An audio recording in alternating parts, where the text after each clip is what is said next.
Heidi, pernah salah gak nyabut gigi gitu karena saking nggak kelihatannya? Nggak segitunya. Enggak sih, Oh enggak nggak gigi gitu lah. ya? Oh nggak sih ya? Gue kira. Itu kayaknya pengaruh silinder kayaknya.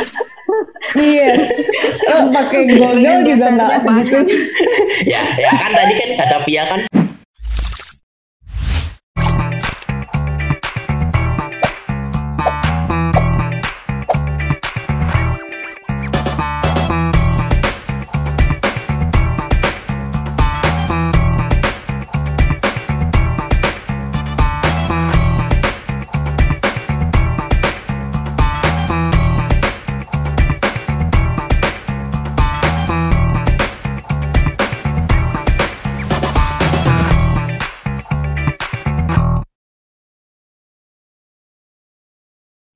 Oke, kita mulai ya. Thank you guys, udah datang ya. Udah mau membahas topik yang lumayan dibahas untuk beberapa selama pandemi ini lebih tepatnya. Kemarin pun sebenarnya kenapa gue mau membahas topik ini, gue inget dulu waktu Anas story lagi di dokter gigi gitu kan sama Theo gitu kan yang ke tempat Heidi kalau nggak salah kan ya dia kan gue langsung DM dia itu eh, lu ke dokter gigi ngapain iya gini nih oke kata dia nggak ada masalah gitu kan. Nah jadi kemarin waktu membahas buat video apa lagi ya terus gue chat Theo gue bilang gitu kita buat dokter gigi yuk tapi tanya dulu ya teman-teman kita mau apa enggak gitu kan. Akhirnya maulah kita bahas sedikit ya soal hal ini. Kalau dari pertanyaan awal deh.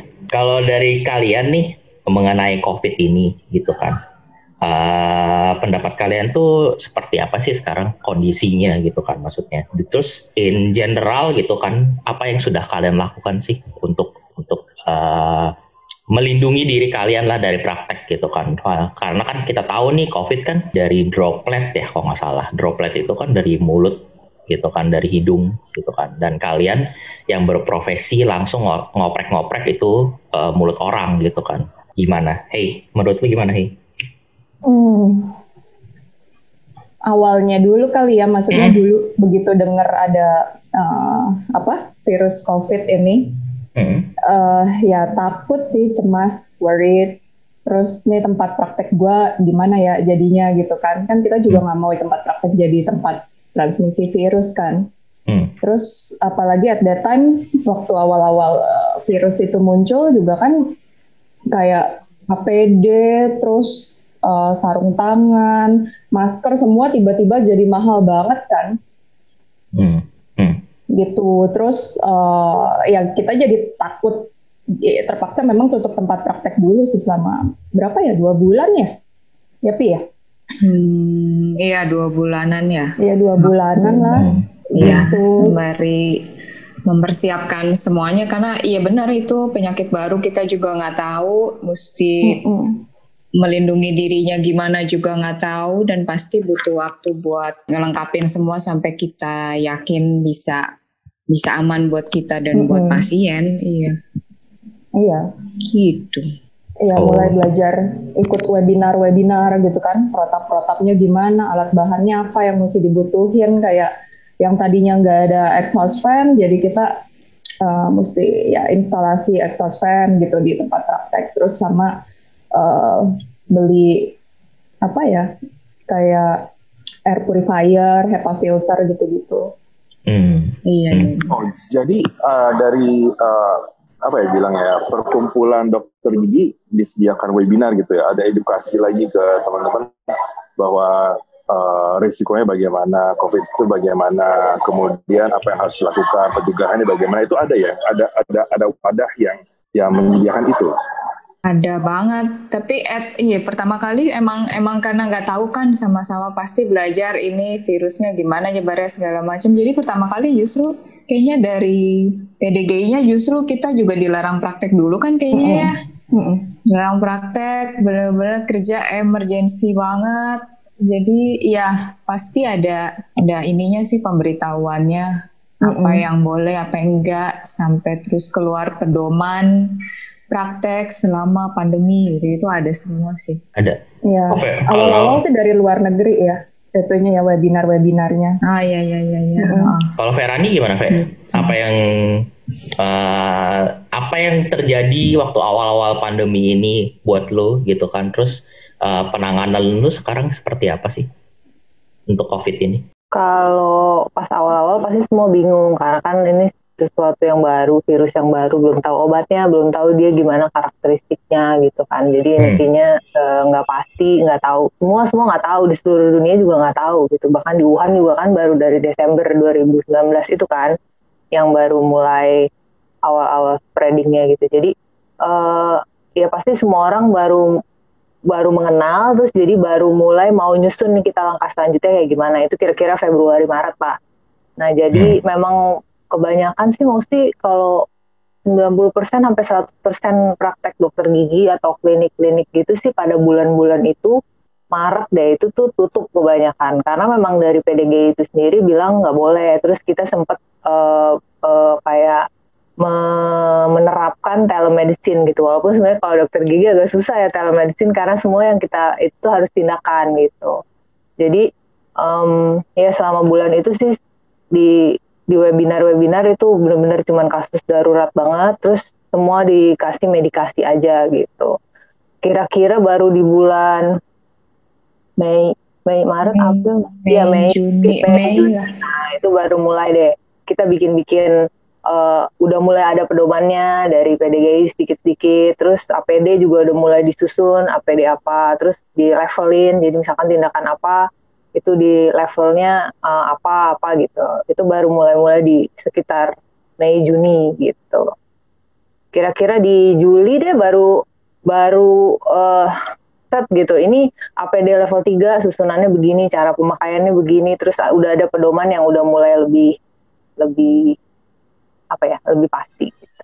Walaupun tetap nggak pasti karena kita belum kenalan dengan benar terhadap sama virus ini kan gitu. Pelevelan itu penting nggak untuk diketahui oleh kita? Maksudnya sebagai non dokter gigi gitu ya. Maksudnya kita perlu tahu nggak ya kalau kondisi gue sakit ini nih, terus gue perlu ke dokter gigi, tapi itu level mana ya? Itu aman apa enggak ya buat gue? Kalau dari sisi kami pasien kan mungkin itu perlu tahu nggak ya? Atau cukup ya udah kita ke dokter gigi aja, nanti dokter gigi yang menyatakan wah ini lagi nggak aman nih sekarang, atau bagaimana ya? Kalau level sih sebenarnya dari tindakan, jadi itu lebih ke ini sih. Kalau ada tindakan medis, ada tindakan dental sebenarnya. Kalau dental basically semuanya APD level 3. Kalau level 3 ya semua coverall dari atas, terus pakai face mask, terus pakai goggles. Tapi kalau untuk pasien sebenarnya kalau menurut saya sih nice to know, jadi bukan need to know gitu. Ya nice to know. Oke. Ya, jadi pokoknya kita tinggal datang aja ke dokter gigi, nanti dokter gigi akan menentukan, oke, ini kondisinya gini ya, risikonya gini ya, gini gitu ya. Iya. Gitu. Heidi, ada kalau dari segi penanganan sekarang, berarti ada pelevelan juga kah yang dilakukan atau seperti apa untuk praktek? Kalau di klinik kita sih semua dokter ya pasti pakai APD level 3 itu udah pasti, karena kan kita dealingnya sama droplet kan kalau dokter gigi kan. Nah itu udah pasti. Kalau buat resepsionis ya APD level 1, at least facial, gaun buat jubah buat ini dokternya, terus sama masker gitu lah. Oh gitu. Itu berarti sampai resepsionis juga dikasih. Ada kayak ada ketentuannya gitu. Dia harus kayak gimana? Karena sebenarnya lebih itu ada resikonya sendiri juga di situ. Karena orang biasanya lebih off guard kan, kalau di luar, merasa kalau ini kita nggak merasa lebih aman. Padahal sebenarnya itu kan daerah yang bisa jadi ramai gitu. Tapi sebenarnya udah diatur sih. Udah diatur kayak penjadwalan pasien, terus udah diatur antar pasien tuh berapa lama. Jadi di ruang tunggu itu nggak boleh rame. Bahkan sebenarnya kalau di klinik itu di ruang tunggu cuma 1 orang. Kalau kalau di klinik ya, kalau di rumah sakit mungkin agak susah untuk menerapkannya karena banyak polinya kan. Oh ya. Gitu. Kalau APD level 3 itu tuh kayak apa ya, baju pertama kan dokternya pakai scrub dulu, terus headcap, terus scrub baju celananya, terus masker, respirator N95. Ini level berapa nih? Itu di double biasanya kan. Ini level 3. Jadi dokter gigi itu semua dokter gigi sih ya biasanya seperti itu. Terus udah deh tuh pakai baju hazmat, coverall suit, face shield. Buset. Apalagi ya, sepatu boots, apron. Nah, apron ini tuh outer gown. Iya kan? Outer gown. Iya, outer gown ini tuh sebenarnya memang harus dia tuh ada bahan yang disposable atau enggak, atau bisa dicuci lagi. Tapi yang pasti itu 1 kali pasien harus ganti gitu. Oke. Kalau hazmatnya coverall suitnya itu dipakai terus dari awal praktek sampai jam praktek berakhir. Gue ada satu ini deh. Waktu memakai itu semua gitu kan, sebenarnya secara sistem kerja atau pekerjaan terganggu gak sih? Misalnya harusnya bisa dari kepala orang atau apa gitu kan lo ininya gitu kan, terus sekarang harus pakai itu jadi nggak bisa lagi gitu. Ada gak yang terus itu panas banget kan? Panas banget ya? Tahan berapa lama sih biasanya lo? Panas. Gitu. Panasnya saking panasnya dia bingung. Keringetan sih. Ya, AC-nya dingin di klinik, AC-nya kan dingin banget. Oh iya, tapi kan sedingin mungkin gitu. Sekarang udah nggak panas lagi sih pada saat awal. Iya. Panas banget ya, Ve. Sekarang udah inovatif. Ini ya, Nenek. Kelihatan nggak sih? Oh, ini apa? Ini yang dokternya itu. Semua kalau di dalam sama perawat yang di dalam. Seperti itu. Biasanya tahan berapa lama sih? Itu satu pasien ganti APD atau 4 jam gitu pakai APD itu terus atau gimana?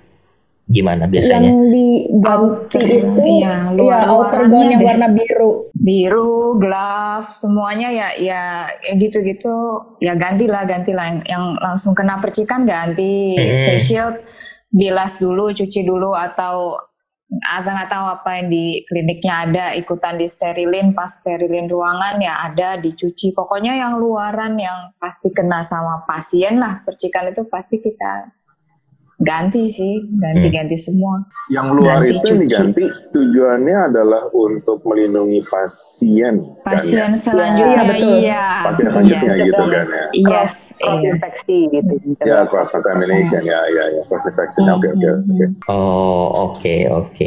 Terus biasanya tahan berapa lama? Untuk yang dalamnya yang nggak diganti itu berarti tebal juga kan, setahu gue ya. Agak panas juga. Jadi kalau kata Ferani kan tadi AC-nya digedein gitu kan, atau dibuat jadi dingin supaya nggak terlalu pengap, supaya nggak terlalu panas gitu kan.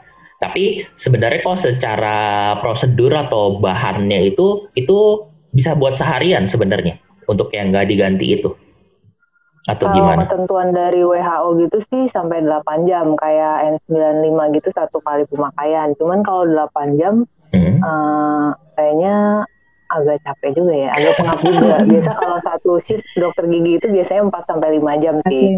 Terus itu ya dipakai, dan itu kan di double loh. Jadi kita pakai kalau saya pribadi sih 3 lapis. Jadi pakai masker 95 terus masker bedahnya 2 lapis lagi gitu. Jadi 3 lapis. Jadi itu bisa berasa sih pengapnya. Sebenarnya pengapnya lebih di sini. Tapi kalau kayak di badan, kalau zaman dulu pas awal-awal pandemi tuh coverallnya itu belum seinovatif sekarang. Jadi kayak pakai bahan jas hujan gitu, sangat panas. Sauna banget ya. Sauna banget. Itu gila. Nah kalau sekarang sih udah enggak, jadi udah lebih enak. Kayak kalau untuk kayak tindakan-tindakan, kan tadi Diki sempat tanya apa ada yang tadi bisa dilakukan jadi nggak bisa dilakukan, ya enggak. Ya tetap bisa, cuman ya pasti ada yang beda lah, karena kita kan kayak ya pakai sesuatu yang seluruh, jadi nggak boleh ada single kulit yang penglihatan udah pasti kepengaruh tuh ya. Yang ngelihatnya orifice ya Pi ya. Enggak lah, awal-awal lu pakai goggle gitu juga berembun kan kalau panas banget. Iya. Mau nyabut gigi yang gede-gede aja juga nggak kelihatan mana yang masih di Oh gitu. jongkel. Oh ya, sama kayak itu ya, pakai kacamata renang ya, kayak gitu ya model-modelnya. Iya, ketutup terus berembun banget, itu bikin apa ya? Emang jadi nggak bisa kerja lama-lama banget sih. Awal-awal tuh kan yang beneran ketutup dan ya itu belum inovatif dan kita juga rapet banget. Ayo. Oh aduh. Sini stres, kerjain pasiennya makin stres. Heidi, pernah salah nggak nyabut gigi gitu karena saking nggak kelihatannya? Enggak segitunya. Enggak sih. Oh, nggak sih. Nggak sih. Gue kira. Itu kayaknya pengaruh silinder kayaknya. Iya. Pakai goggle juga nggak banyak. ya kan tadi kan kata Pia kan pengaruh penglihatan kan karena pakai Google terus habis itu kan itu ya coba kecongkel gitu kayak atau apa gitu. Sampai saat ini enggak ya? Enggak lah. Oke. But anyway, pada akhirnya teman-teman sekarang sudah percayakah dengan safety yang teman-teman pakai sendiri, atau itu sesuatu yang ya sudah gue serahkan semuanya pada yang di atas, nanti kalau misalkan ada apa-apa ya amit-amit gitu, atau bagaimana? Apa measurementnya bagi teman-teman apa gitu? Gue mau menjaga diri gue juga dong sebelum gue menjaga orang lain, kan gitu kan ya? Rules-nya gitu, base-nya kan gitu, lu harus menjaga diri lu sendiri dulu, baru lu menolong orang lain, kan gitu. So measurement teman-teman apa ya kira-kira yang gue amannya, apakah itu cukup aman, apakah ada harapan apa dari teman-teman untuk PPE-nya supaya lebih baik gitu mungkin?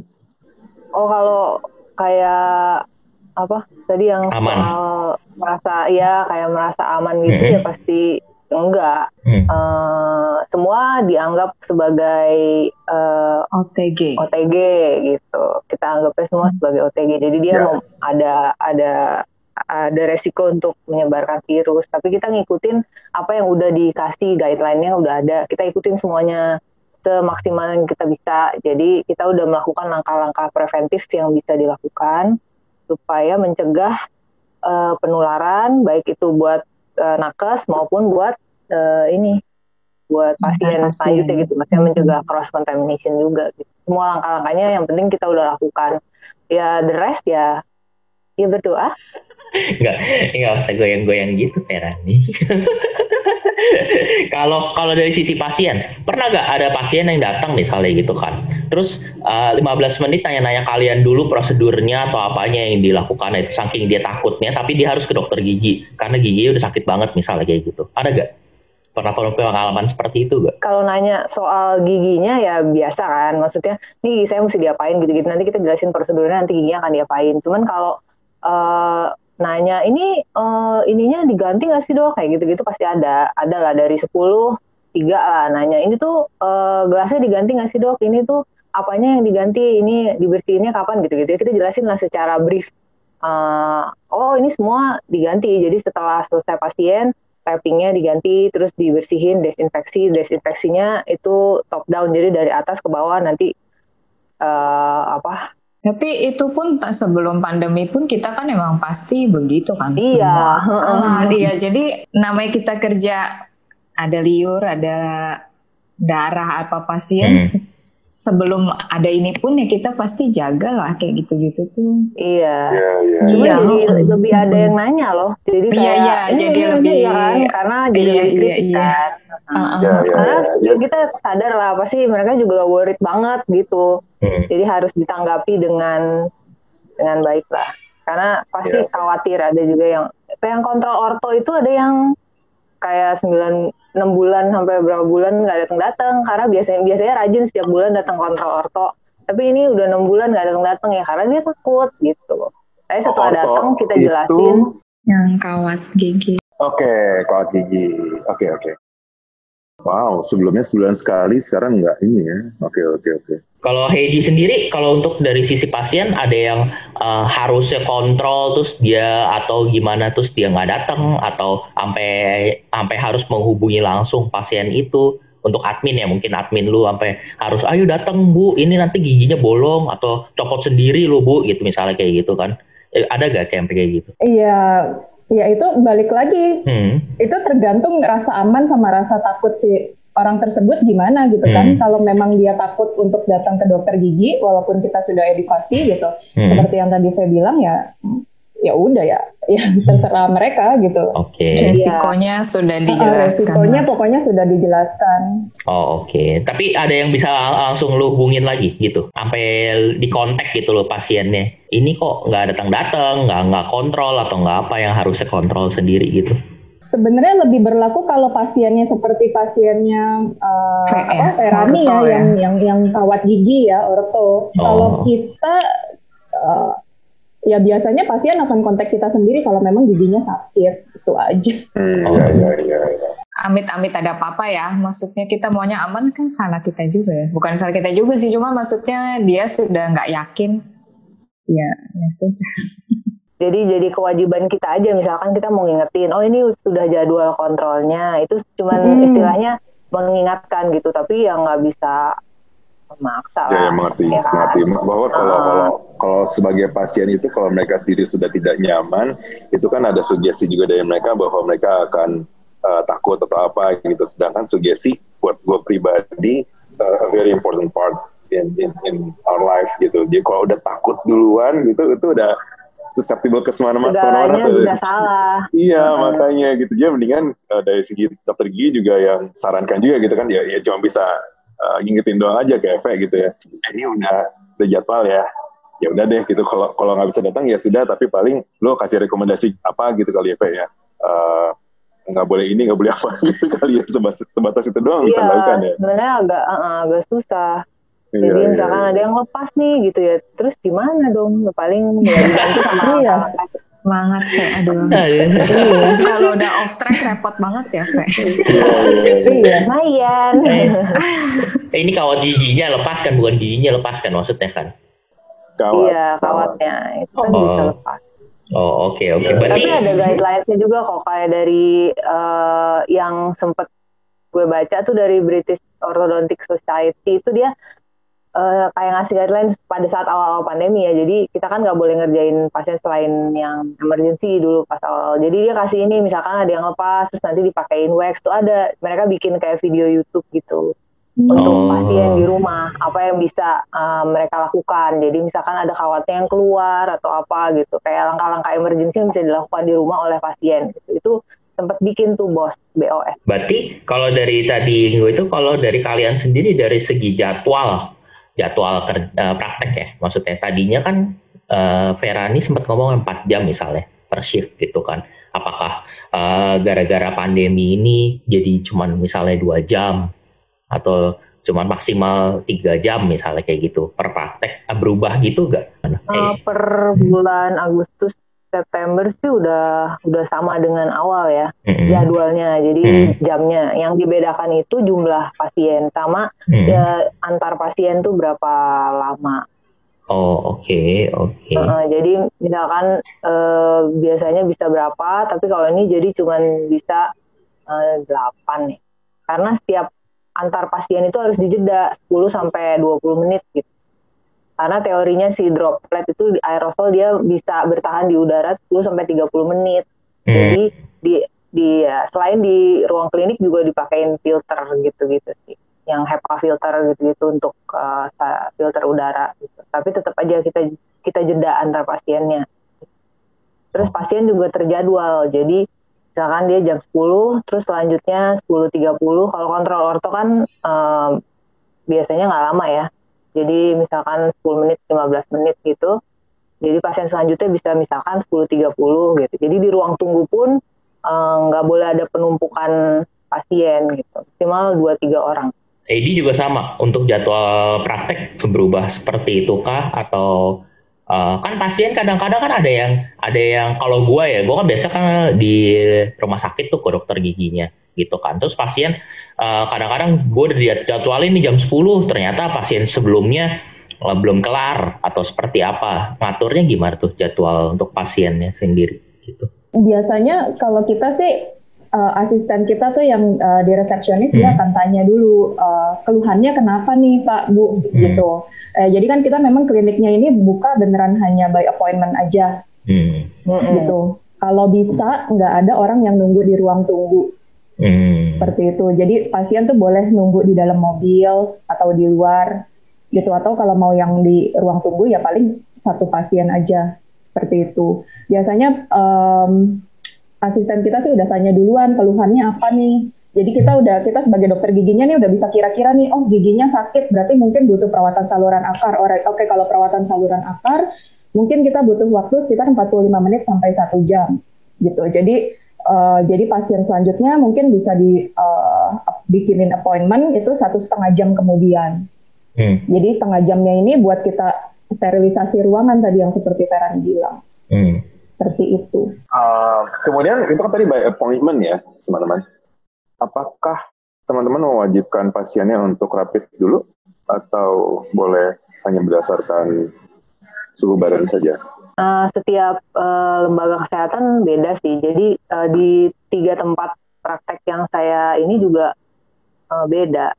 Jadi ada saya dengar ada rumah sakit yang setiap tindakan, setiap datang ke poli itu harus rapid dulu. Ada yang kayak gitu. Karena pasiennya datang ke saya terus bilang, saya udah 3 kali datang harus 3 kali rapid gitu. Tapi kalau di klinik saya salah satu itu ada yang temperatur cek sama cek ini kadar oksigen. Jadi pakai oximeter yang di jari itu. Oh, oke. Yang ini kan? Ya. Oke.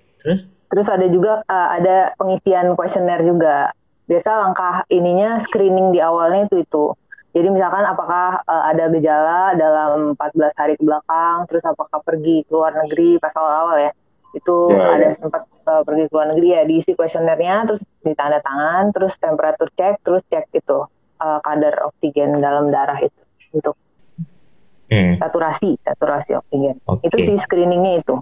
Oke. Pia gimana Pi di tempat praktek lo Pi? Di rapid doang atau isi kuesioner atau gimana? Iya Pak, sama sih kayak CV ya. Temperatur cek, isi kuesioner.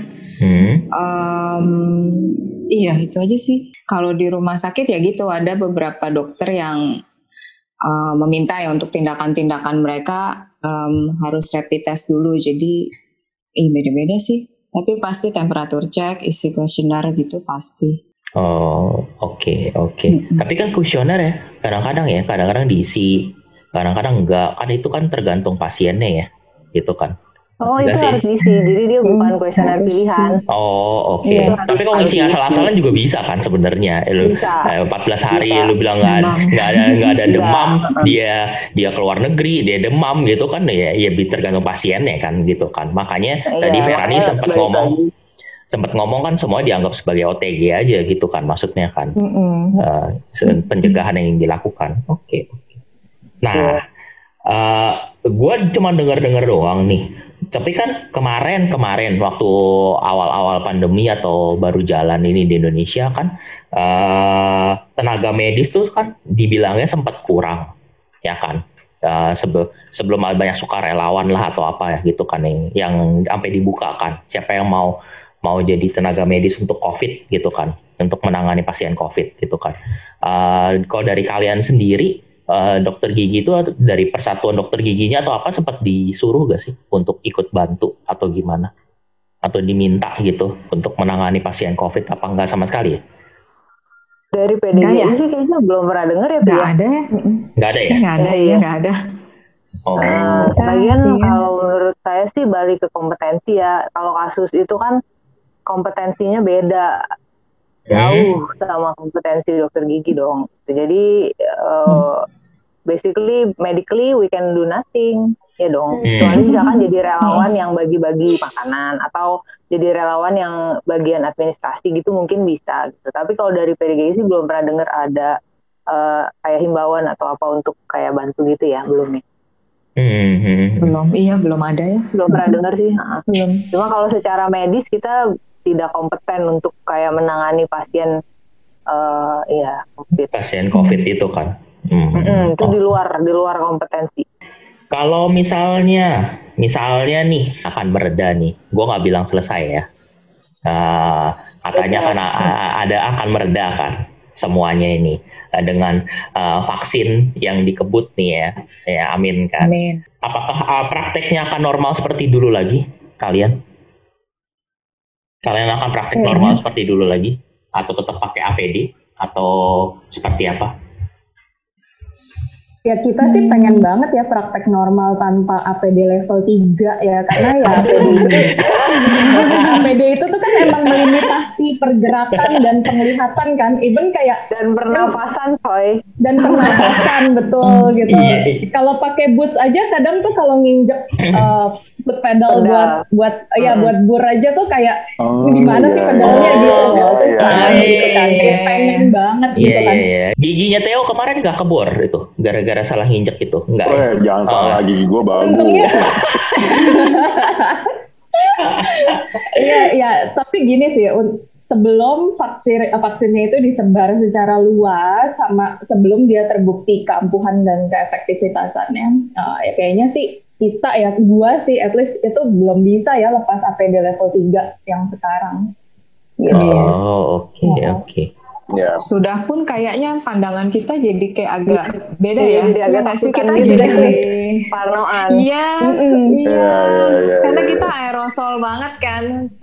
Setelah tahu begini-begini jadi lebih kayaknya nggak mungkin balik kayak dulu lagi pun kayaknya enggak ya. Tahu deh APD level berapa ya? Kayak agak risih-risih juga jadinya. Iya. Kayak inilah, misalkan sampai kapan lu akan balik shake hand sama orang lain, sama stranger gitu. Pertanyaannya bisa dibikin kayak gitu. Sampai berapa lama, berapa tahun lagi lu akan shake hand sama stranger? Akan nyaman ya. Iya kan? Oke. Atau shake hand sama orang lain, tapi saya itu nggak pakai hand sanitizer. Iya benar. Hai, gimana kabarnya? Iya, gitu. Jadi ada isinya pasti. Kalau lu sendiri gue pengen tahu waktu kemarin lu sempet sama Anas kan datang ke tempat Heidi gitu kan. Kalau nggak salah itu emang rutin yang harus dilakukan atau seperti apa sehingga lu dan Anas tuh memutuskan gue harus datang ke tempat Heidi, gue udah nanya dan ini lagi masa begini ya gue percaya sama Heidi, intinya gitu. Gimana menurut lu? Ya. Jadi kalau dari gue sendiri sama Anas, buat kita melihat perawatan gigi adalah sesuatu yang harus dilakukan setidaknya 6 bulan sekali gitu. Sebelum ke Heidi, gue sama Anas tuh ke Pia gitu kan. Kami belum pernah ke V karena apparently kita nggak perlu di orto. semoga nggak perlu ke lu ya. Anas perlu katanya, Anas perlu. Anas caling ya. Ada topik dia. Theo juga caling tuh, Fe. Coba lihat tuh, Fe.